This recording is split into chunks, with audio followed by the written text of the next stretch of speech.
E aí, galera? Bom dia para vocês aí. Bom dia. Galera, chegar aí para ver quem vai vir assistir a aula. Para a gente começar.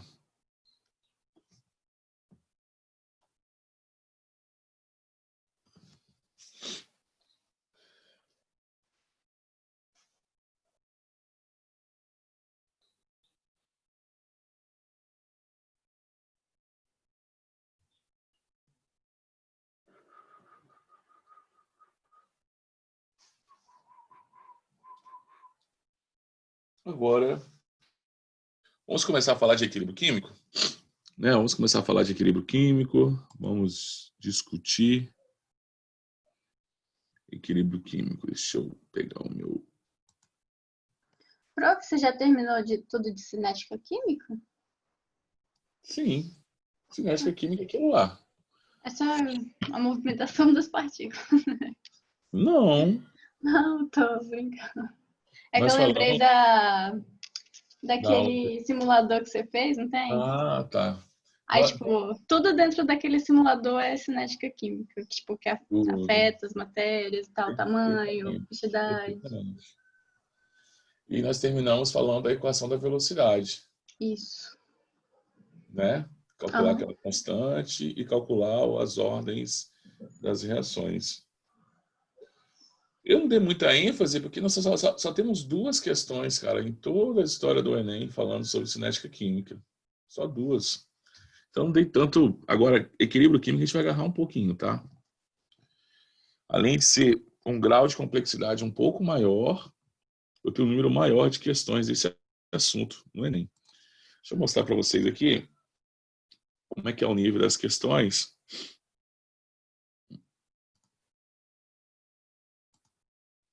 Não é isso aqui não. Avaliações, banco de questões. Deixa eu espelhar minha tela, né? Senão vocês não estão vendo o que eu estou fazendo.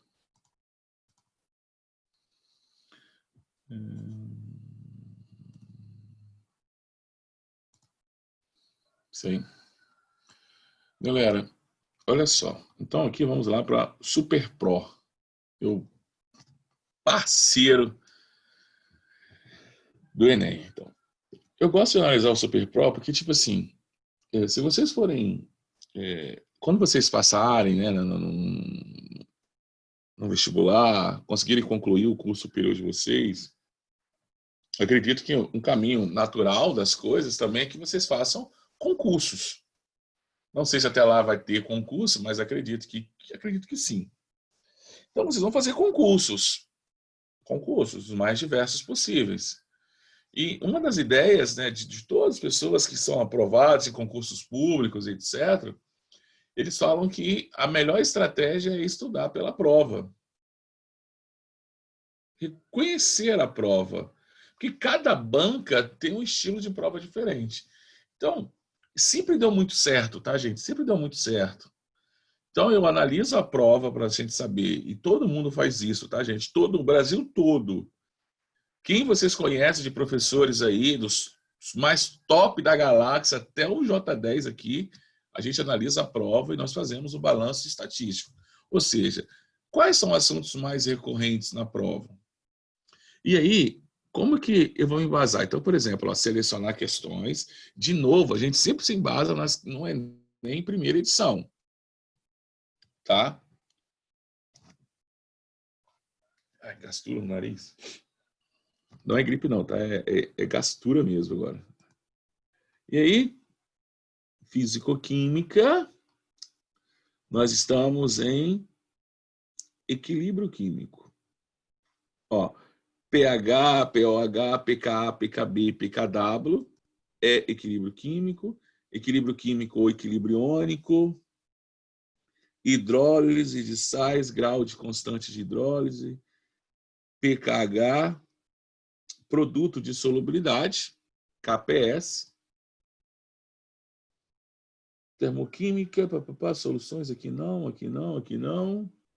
Cinética já foi, conceitos, ácido básico, isso aqui é orgânico, já falar sobre Arrhenius, Brostiloro e Lewis. Concentração, não, e eletroquímica é nosso próximo assunto. Vamos para o Enem. 14 questões. Tá? Vamos pegar o Enem agora, ó, 2009, 2010, 2011, ó, duas. Nenhuma 2012, uma 2013, uma 2014. Ó, tirei, ó, 3 em 2015, uma em 2016, ó, uma em 2017, uma em 2018 e nenhuma em 2019. Show? Então quer dizer que nós temos 12 questões do Enem tradicional em 11 provas. Então quer dizer que eu vou encontrar uma questão em 2020 sobre equilíbrio químico. É certo? Professor, é o assunto mais importante.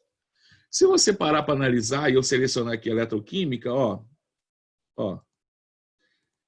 12 foi para quanto? Ó, 28. Só de eletroquímica eu tenho 16. Então, se você não tem tempo para estudar, qual é o assunto que você vai falar? Eletroquímica, que é mais importante. Então, desses tópicos, cinética química, equilíbrio químico e eletroquímica, a eletroquímica é mais importante. Estudou eletroquímica, domina a eletroquímica, vamos estudar equilíbrio químico. Perfeito? Professor, já sei tudo de eletroquímica, já sei tudo de equilíbrio químico. Eu posso dar cinética? Pode, mas a possibilidade de você encontrar uma questão aí sobre esse tópico é bem pequena no Enem. Tá claro? Então, nós estamos estudando, pensando na prova do Enem, nós estamos pensando que pode há probabilidade de cair uma questão de equilíbrio químico na prova de vocês. Professor, dessas 12 questões, quantas são relacionadas a pH, pOH, pKa, pKb? Vamos ver. 2. De 10, de 12 eu tenho 2. Professor, de hidrólise de sais, quantas? 4. Ó, hidrólise salina, 4. Professor, KPS cai? 1. Professor, equilíbrio iônico, quantas? 5. Então, eu tenho 5 de equilíbrio iônico, equilíbrio químico, equilíbrio iônico, que aí pode ser deslocamento de equilíbrio, princípio de Le Chatelier, perfeito? Eu tenho 4 questões de hidrólise salina, ou grau de constante de hidrólise, ou PKW, ou só KH, que vai explicar isso para vocês mais à frente. Eu tenho 2 questões de pH e pOH, ou pKa e pKb, a gente vai falar sobre isso também, e uma questão sobre KPS. Então, essa é a nossa matéria de equilíbrio químico. Nós estamos esperando uma questão na prova do Enem 2020. Uma questão. Quais são os assuntos que estão faltando, professor, para a nossa prova? Então, ó, nós já estudamos termoquímica. Ó, termoquímica tem quantas? Ó, 11 questões de termoquímica. Professor, titulação, que é dentro de concentração, tem uma questão só. Professor, a solução tampão entra também em equilíbrio químico. Só que solução tampão não caiu ainda não, ó, nenhuma questão. Professor, radioatividade, falta estudar também. Quantas questões que eu tenho? Só 6. Tá? Então aqui, ó, cinética, professor, quantas? Só 2. Ó, só 2. Show? Entenderam? Só para a gente poder ter uma ideia do que a gente vai estudar. Então vamos para o nosso equilíbrio químico. Eu vou abrir meu slide aqui e a gente vai começar a discutir equilíbrio químico. Tem muito cálculo para fazer, tá? Tem coisas que chegar em pH, pOH, solução tampão, a gente vai ter que calcular log, então tem operações logarítmicas. Então essa matéria eu vou demorar aí umas 2 semanas, talvez até 3 para terminar, para falar ela toda. Show? Aí depois nós vamos para o assunto mais importante dentro da fisicoquímica, que é a eletroquímica. Perfeito? Dentro da fisicoquímica, o assunto mais importante é eletroquímica, depois soluções, termo, equilíbrio, radioatividade, qualquer outra coisa, depois cinética. Tá? Então vamos lá. Deixa eu pegar o meu slide.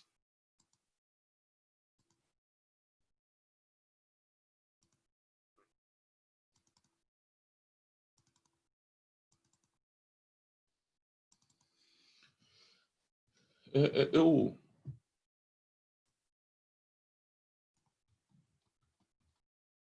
gostaria muito que a gente, assim, como eu vou começar bem do princípio, né? Bem do princípio, partindo do pressuposto que vocês ainda não viram o conteúdo, vocês já estudaram? Tem noção de equilíbrio químico?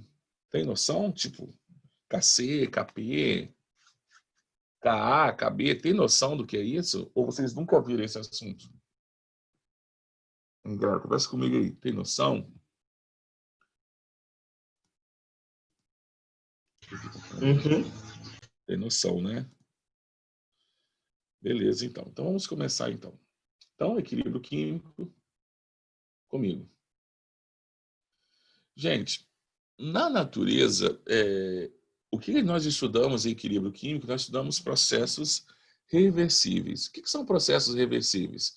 Pensando em quimicamente, então eu tenho que... Vamos pegar aqui um pincel para a gente, vou pegar um amarelo. Eu acho que é muito mais fácil de riscar aqui. Então eu tenho que pensar na seguinte situação. Então eu tenho um processo, vamos supor que eu tenha dois reagentes, vou colocar aqui A mais B, que estão formando C. Perfeito? Só que existem processos na natureza, ou reações químicas, ou processos físicos, em que o meu produto pode voltar a ser reagente. Então, quando eu tenho um processo ou uma reação química que ocorre em dois sentidos, eu falo que esse processo é um processo reversível. Perfeito? E se esse processo é reversível, esse processo caminha espontaneamente para uma condição de equilíbrio. E, professor, qual seria a condição de equilíbrio? A condição de equilíbrio é o quê? É a condição em que a quantidade de reagentes que estão se formando produtos é a mesma quantidade de produtos que vão voltar a ser reagentes. Então, macroscopicamente, quando você olhar para esse sistema, você vai achar que esse sistema está estático, que nada está acontecendo. Por quê?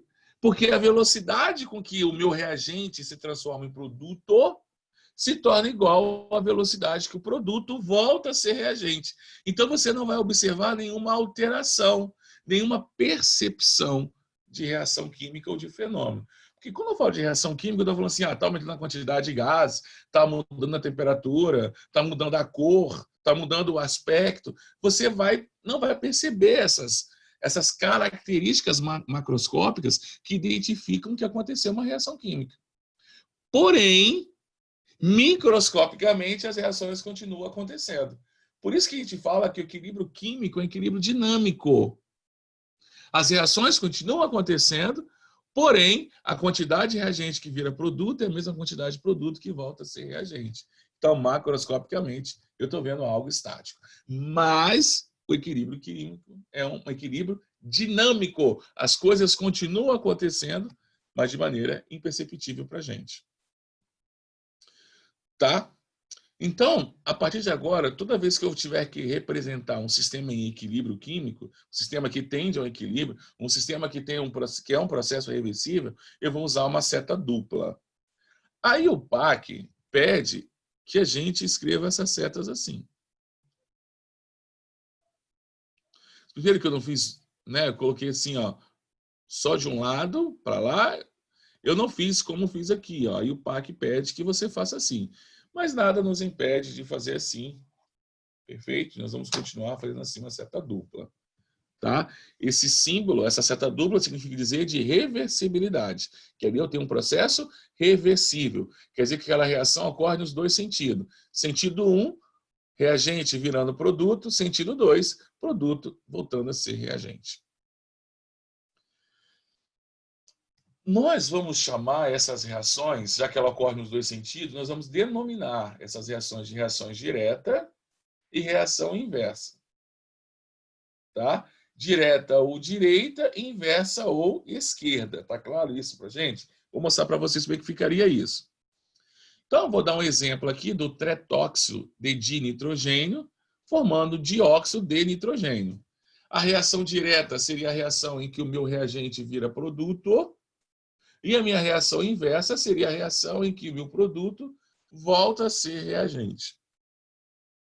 Perfeito? Essa reação seria uma reação que daria para fazer em laboratório, que vocês iriam perceber, a gente trabalha isso para trabalhar Le Chatelier, deslocamento de equilíbrio. E a gente altera algumas coisas e você tem alterações de cores, que esses gases têm cores diferentes.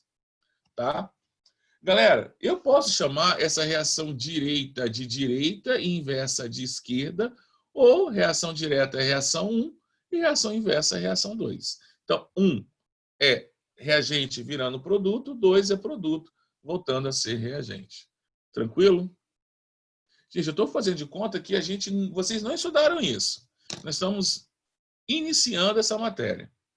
Então, no início, gente, nós já aprendemos lá na cinética química que a minha velocidade, né, a velocidade das minhas reações, né, a velocidade com que as reações acontecem, elas são diretamente proporcionais às concentrações.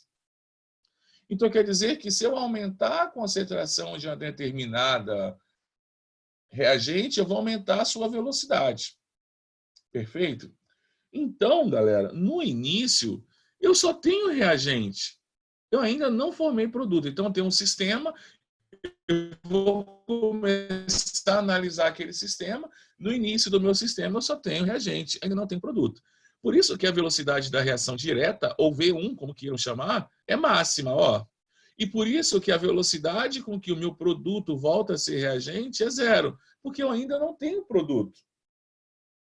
Só que com o passar do tempo, a concentração dos meus reagentes vão diminuindo. Consequentemente, a velocidade com que essa reação de reagente virar produto também vai diminuindo. Porém, a partir desse instante, eu começo a ter produtos. Então, quer dizer que a quantidade de produto começa a ir aumentando e, consequentemente, a sua velocidade também.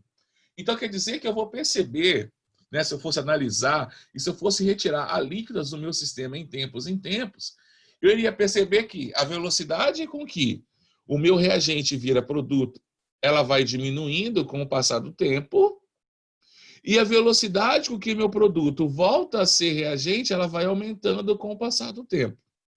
Só que elas vão diminuindo e aumentando, respectivamente, até um determinado instante. Até um determinado instante em que essas velocidades se tornam iguais.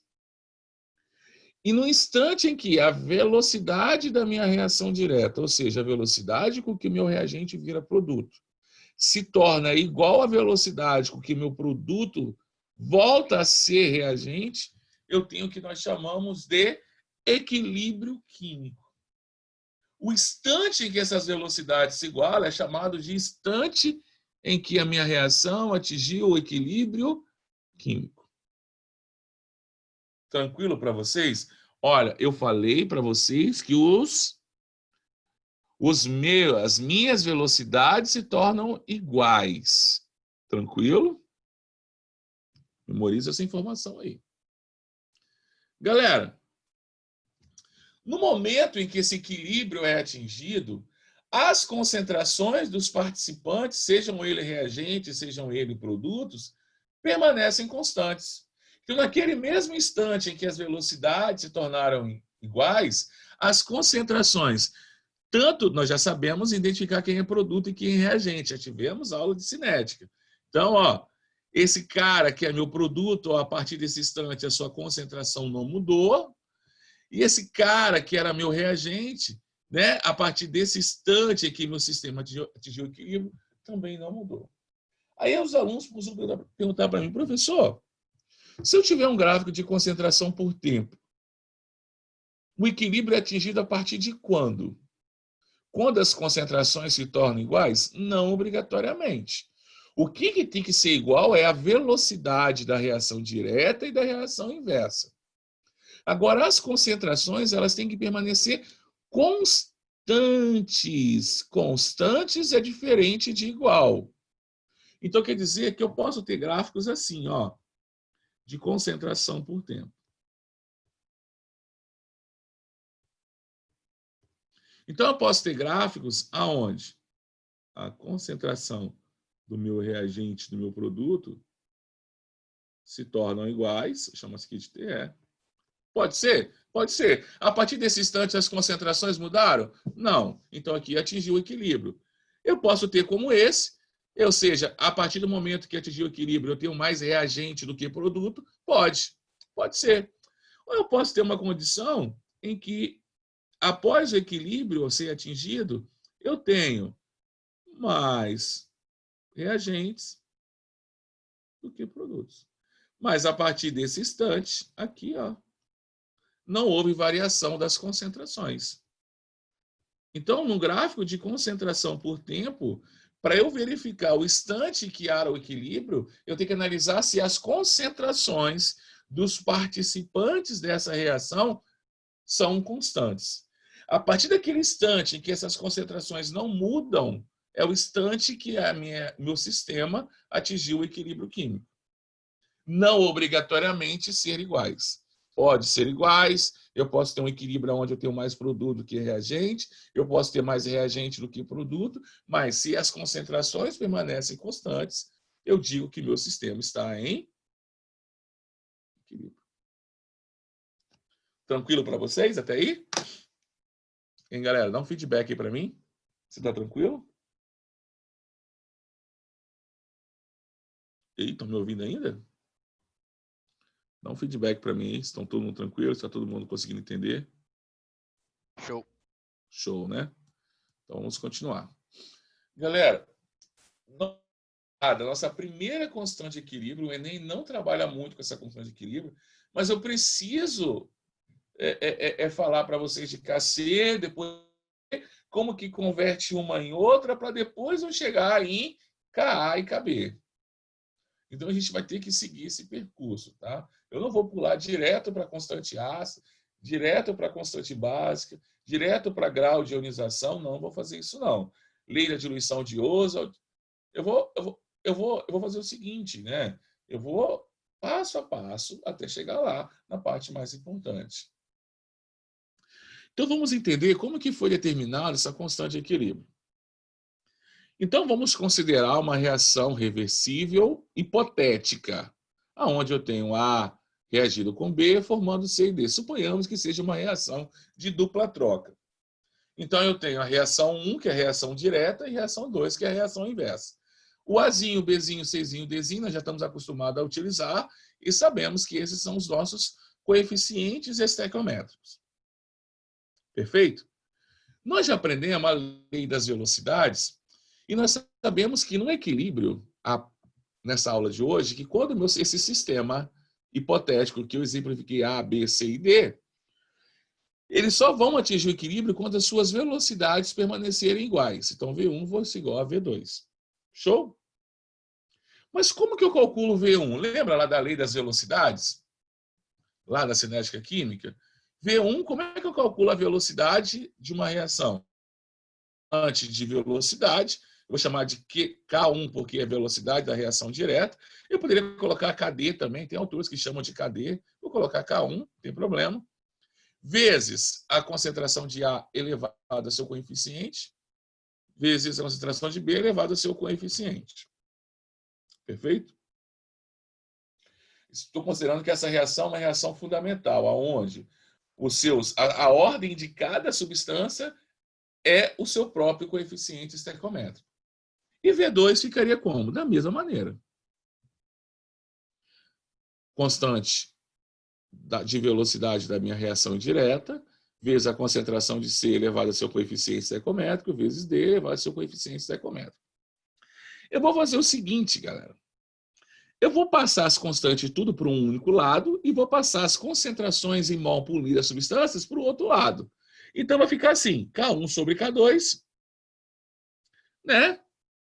E concentração de C vezes a concentração de D dividido pela concentração de A vezes a concentração de B, elevado a seus respectivos coeficientes estequiométricos. E a partir de agora, achou por conveniência, não chamar de K1 sobre K2, mas chamar de KC. Então, KC, a partir de agora, passou a ser chamado de constante de equilíbrio em termos de concentração. Então, genericamente, eu posso falar que a minha constante de equilíbrio, Kc, ficou feio aqui, vai ser igual à concentração dos meus produtos, elevado a seus respectivos coeficientes, dividido pela concentração dos meus reagentes, elevado a seus respectivos coeficientes.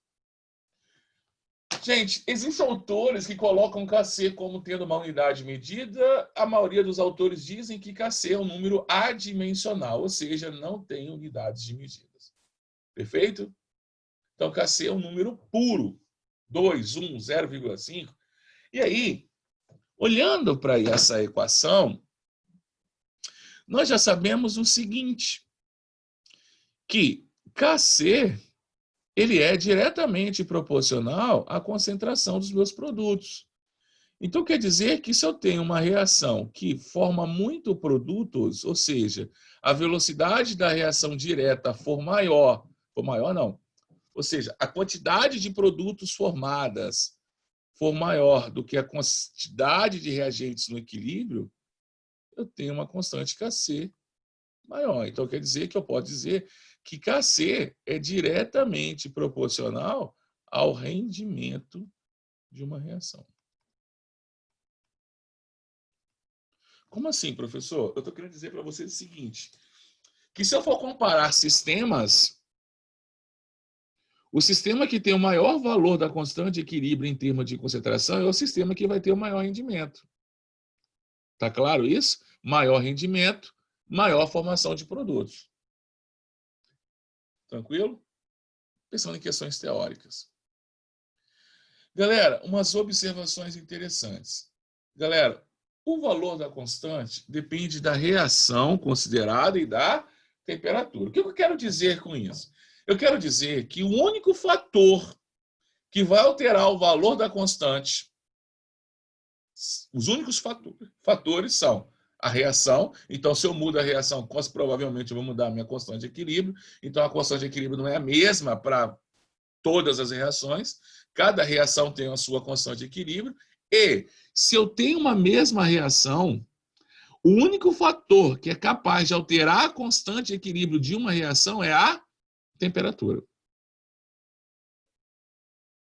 A nível superior, a gente aprende como calcular a constante, né, a variação da constante em função da temperatura. A nível médio não tem essa fórmula, tá? A nível superior a gente consegue calcular, tá? Mas eu quero que vocês entendam a nível médio que se eu tenho o mesmo sistema e eu alterei o equilíbrio, eu altero a minha constante. Agora, professor, se eu alterar a concentração, se eu alterar a pressão, nada. Só se alterar a temperatura. Então, o único fator capaz de alterar a constante de equilíbrio de um sistema é a temperatura. Ou eu trocar o sistema. Mas aí é óbvio para a gente. O valor da constante de equilíbrio em termos de concentração independe, ou seja, ela não depende das concentrações iniciais. Professor, mas você disse que a velocidade da reação é diretamente proporcional às concentrações. Se eu tenho uma concentração maior, eu tenho um número maior de colisões. O número maior de colisões é um número maior de colisões favoráveis. Eu vou ter uma velocidade maior? Sim. Mas se você aumenta a velocidade com que o reagente forma produto, você vai formar produto numa maior velocidade. Consequentemente, esse produto vai voltar a ser reagente também numa maior velocidade. Então, você altera as duas velocidades sem nada a ver. No final, você vai ter a mesma constante. 3. A constante de equilíbrio pode ser, ninguém está falando que deve, por isso que alguns autores utilizam grandezas, outros não usam, porque aí o Paquet fala que ela pode ser tratada como um número puro. Isto é, sem nenhuma unidade. Então, eu posso colocar, suponhamos que eu estou numa prova discursiva, eu calculei a constante de equilíbrio, eu posso colocar um número lá, sem colocar a unidade medida, sem me preocupar com isso. Porque aí o Paquet falou que ela pode ser. Líquidos e sólidos puros, ficam atentos principalmente, pelo amor de Deus, principalmente os sólidos. Os sólidos não entram na constante de equilíbrio, gente, pelo amor de Deus. Sólidos não fazem parte da expressão. Logo, se eu alterar a concentração de um sólido de uma reação, nada muda. Por outro dia, eu assistindo uma aula de um professor na internet, não vou nem falar em por que estava acontecendo isso. Gente, pelo amor de Deus.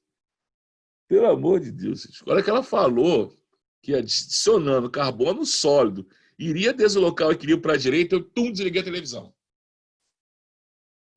Desliguei a televisão e comecei a gravar videoaula para meus alunos dormir. Falei, ó, meu amigo, ó, Jonas, esquece o resto. Tá de sacanagem comigo. Tá de sacanagem. Sólidos não altera o equilíbrio. Por que não altera, professor? Porque tá aqui, ó, sólidos não fazem parte da solução, não constam na expressão da constante de equilíbrio. Quando eu falo que não fazem parte da solução, estou falando que eles não estão em solução aquosa, pô. Não está em solução aquosa. Não está. Não está. Se não está, tem lá, coloquei lá ferro, embaixo sólido. Está ali, ferro, está ali. Ele não vai fazer parte da minha constante de equilíbrio. Não caiam nisso.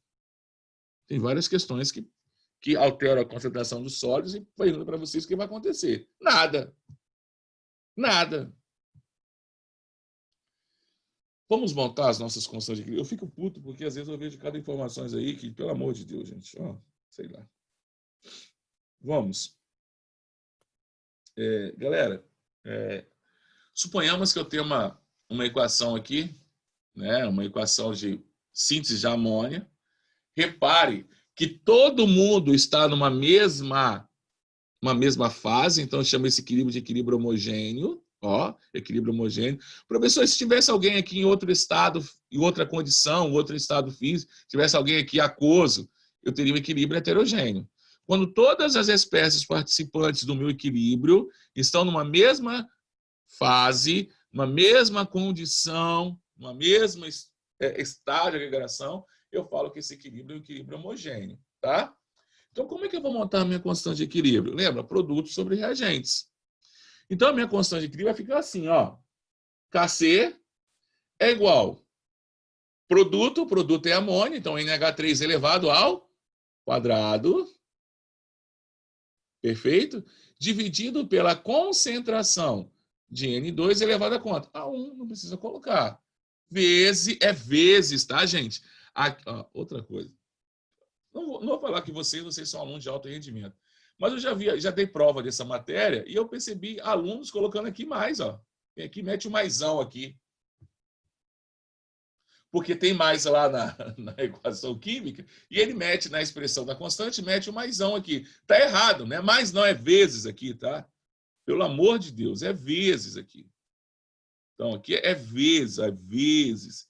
Gente, outra coisa importante. Essa concentração é mol por litro.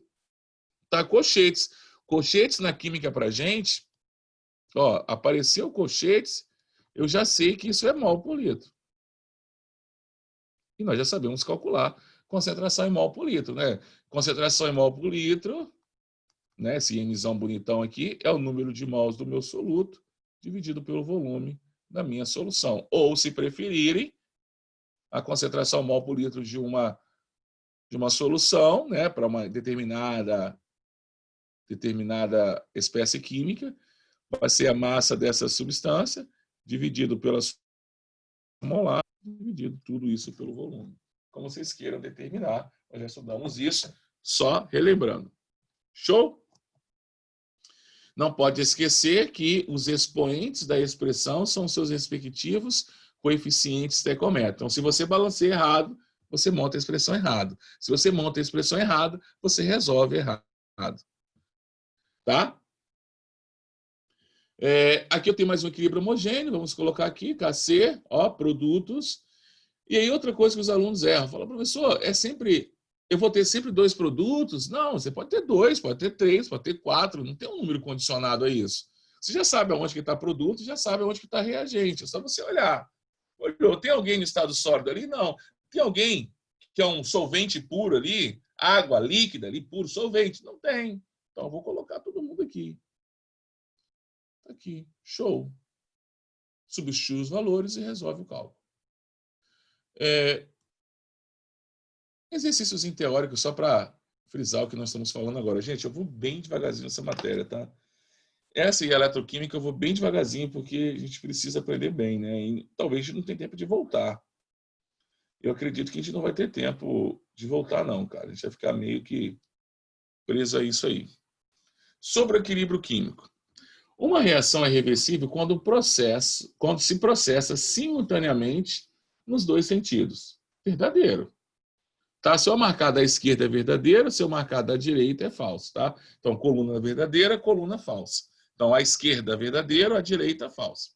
Uma reação reversível atinge equilíbrio quando as velocidades das reações químicas direta e inversa se igualam. Também é verdadeira.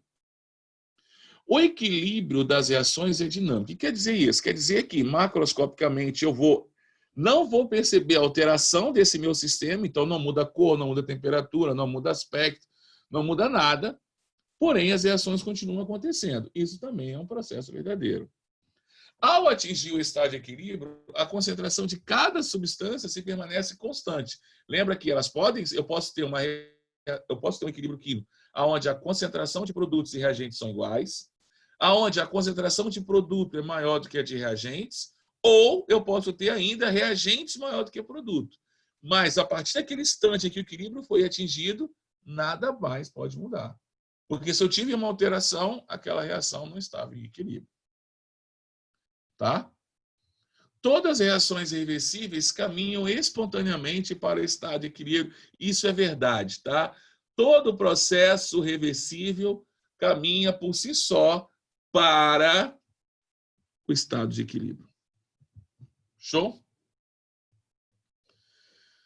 Galera, partindo pelo pressuposto aí que nós discutimos no slide anterior, eu gostaria que vocês, né, analisassem aqui. Então, vamos lá. Na equação abaixo, após atingir o equilíbrio químico, podemos concluir a respeito da constante de equilíbrio que, quanto maior for a constante de equilíbrios em termos de concentração, menor será o rendimento? Não, maior será o rendimento. Eu já expliquei isso para vocês por quê. Porque a constante de equilíbrios em termos de concentração é uma razão, produto sobre reagente. Então, se ela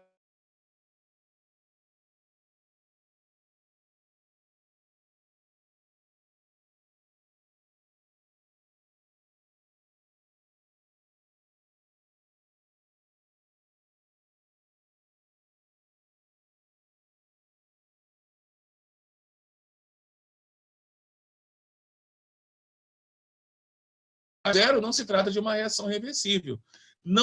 Se ela fosse zero, essa reação aqui não iria acontecer. Se essa reação não acontece, eu não tenho um processo reversível. Se eu não tenho um processo reversível, eu não tenho um equilíbrio químico.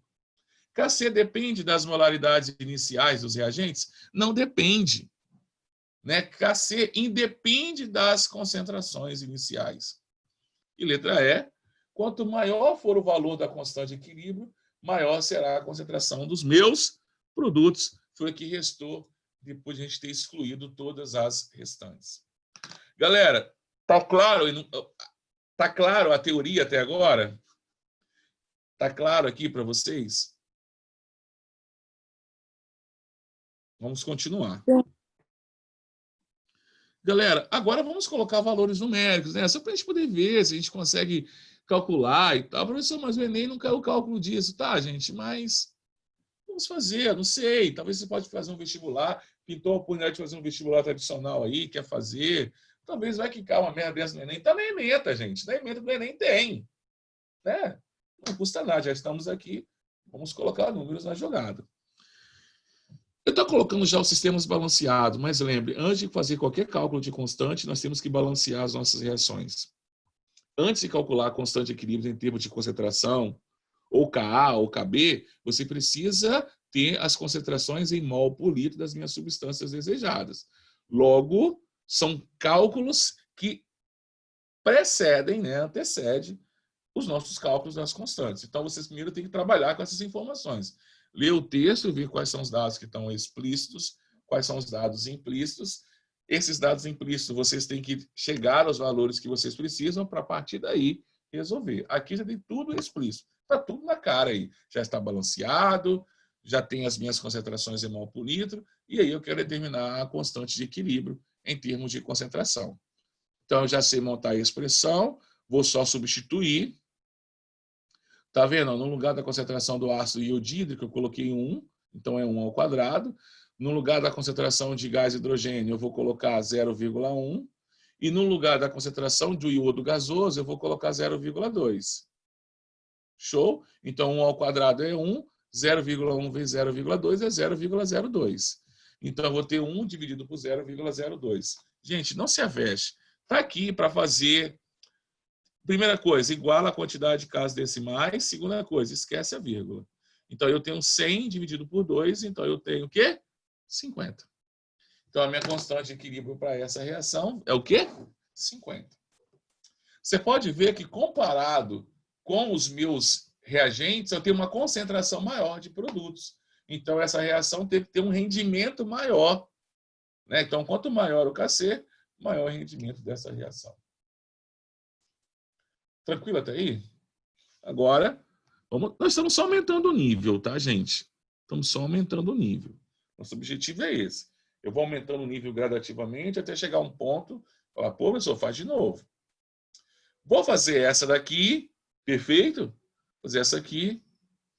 E na próxima aula, né, de amanhã... gente, sexta-feira teremos 2 aulas, tá? E depois... nas próximas aulas, a gente vai colocar assim, o grau, né, ou eu posso falar assim, o fator, né, o porcentagem daquela substância que vai reagir. Então, daqui a pouco a gente vai fazer uma tabelinha aqui, que vai aumentar o nosso grau de dificuldade. Temos representado no gráfico abaixo as concentrações dos reagentes de um produto de uma mesma reação do tipo. Ocorrendo no sentido à direita a partir do zero. Então, tem aí, eu já sei que os meus reagentes é o gráfico decrescente, os meus produtos é o gráfico crescente. Eu já sei que nesse ponto aqui, o meu sistema atingiu o equilíbrio. Esse aqui é o instante em que minha reação atingiu o equilíbrio. Ele disse para a gente que a concentração de A é igual à concentração de B. Então, A e B são reagentes, então as concentrações deles no equilíbrio são 4 mol por litro. A concentração de C e D são iguais, C e D são produtos, e as concentrações deles, então, vale 8 mol por litro. Ele quer saber o seguinte, a constante de equilíbrio para essa reação. Então, vou montar a minha expressão, vou substituir, no lugar de C e D, eu vou colocar 8 para cada um, e no lugar de A e B, eu vou colocar 4 para cada um. Então, vai ficar assim, 8 vezes 8, 4 vezes 4. 8 vezes 8, 64, dividido por 16, vão dar 4. Então, a minha constante de equilíbrio vale 4. Então, pode aparecer num gráfico também, tá? Eu posso ter que extrair esses dados do gráfico também.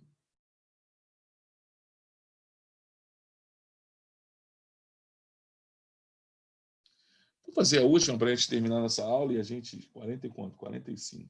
5 minutinhos eu termino isso aqui. E aí nós vamos para a próxima aula, a gente vai trabalhar um pouco mais. Foram colocados em recipiente fechado de capacidade de 2 litros, 6,5 mols de monóxido de carbono, 5 mols de dióxido de nitrogênio a 200 graus Celsius. O equilíbrio foi atingido. Ele verificou que havia sido formados 3,5 mols de dióxido de carbono. Tá? Podemos dizer que o valor da constante Kc para o equilíbrio dessa reação é... Então, vamos colocar a nossa reação. Então, a nossa reação está aqui. Tá? E aí, galera, tem um grande problema. Então, no início, foram colocados em recipiente fechado de capacidade de 2 litros, 6,5 mols de monóxido de carbono e 5 mols de dióxido de nitrogênio. Então, no início eu tinha isso e não tinha nada dos meus produtos. Quando o equilíbrio foi atingido, foram formados 3,5 mols de dióxido de carbono.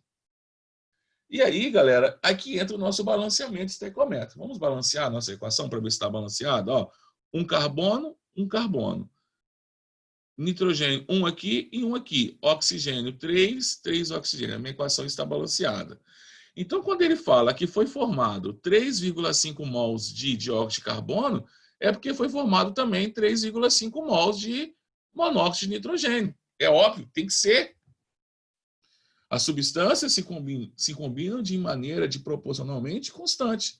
Proust já disse isso para a gente. Então quer dizer que nós temos que seguir essa lei. É uma lei. Só que, para formar 3,5 mols de dióxido de carbono e 3,5 mols de monóxido de nitrogênio, eu preciso consumir também 3,5 mols desse cara e 3,5 mols desse cara. Tá? Então, vamos fazer uma tabelinha aqui para a gente. Então, no início, eu tinha isso, e não tenho nada de ninguém. Né? No meu equilíbrio, ele falou que no equilíbrio eu tinha 3,5 mols do dióxido de carbono e, obviamente, eu vou ter, óbvio, pela lei das proporções constantes, eu tenho que ter 3,5 mols do meu monóxido de nitrogênio também. Cara, logo, para eu formar 3,5 mols de dióxido de carbono e 3,5 mols de monóxido de nitrogênio, eu preciso reagir 3,5 mols de monóxido de carbono e 3,5 mols de dióxido de nitrogênio. Aqui eu coloquei... Tem autores que colocam assim, reage, aí coloca a tabelinha, produz. Só para a gente entender. Então tem gente que faz uma tabelinha com 4 linhas. Início, reage, produz e equilíbrio. Ou formam aqui, pode ser formam também. 4 linhas. Então, no início, você tinha 6,5 e 5, está no texto. Não tinha nada e nada. Respectivamente, estou usando a minha equação. Reagiu quanto? Aí o texto falou que no equilíbrio, você tinha aqui 3,5 desse e 3,5 desse. Formam quanto? Se eu tenho no equilíbrio, é porque formou 3,5. Pelos nossos coeficientes ecométricos, para formar 3,5, precisa reagir 3,5. Então, quer dizer que se eu tinha 6,5 e reagiu 3,5, sobrou para a gente 3 mols desse cara no equilíbrio. Aqui sobrou 0,5 mols desse cara no equilíbrio. Então, são esses valores do meu equilíbrio que eu vou levar para o cálculo da minha constante. Tá? Então, vamos lá. Então, ó, eu vou calcular, deixa eu apagar o que eu fiz, eu vou calcular, com aqueles valores do meu equilíbrio, eu vou calcular as concentrações de cada espécie química envolvida. Então, eu vou dividir o seu quantidade de matéria pelo volume do meu recipiente. O recipiente tem 2 litros, eu não posso esquecer disso, tá? Porque se eu esquecer disso, eu vou perder a questão. Então, é 3,5 dividido por 2... Tá? Já vou colocar o resultado aqui, mol por litro. 3,5 dividido por 2 vai dar a mesma coisa.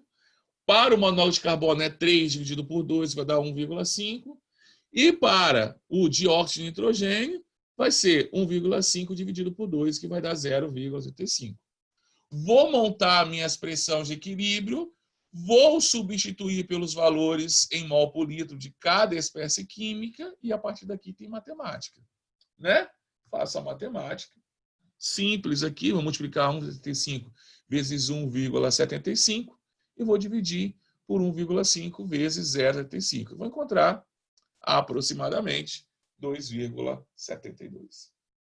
Vocês conseguiriam fazer um exercício desse?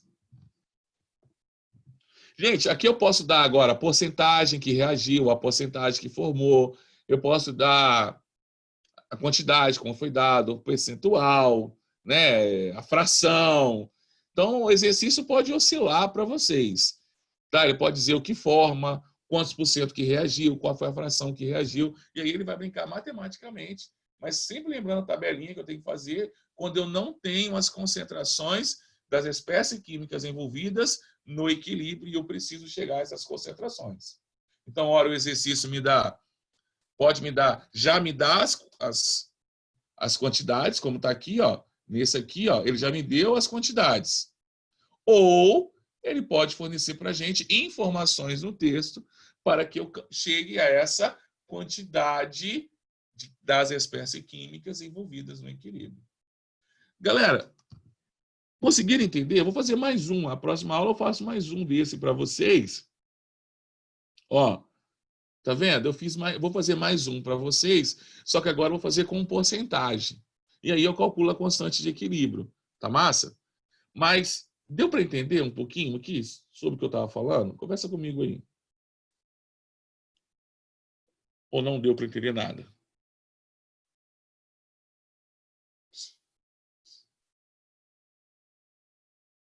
E aí, galera?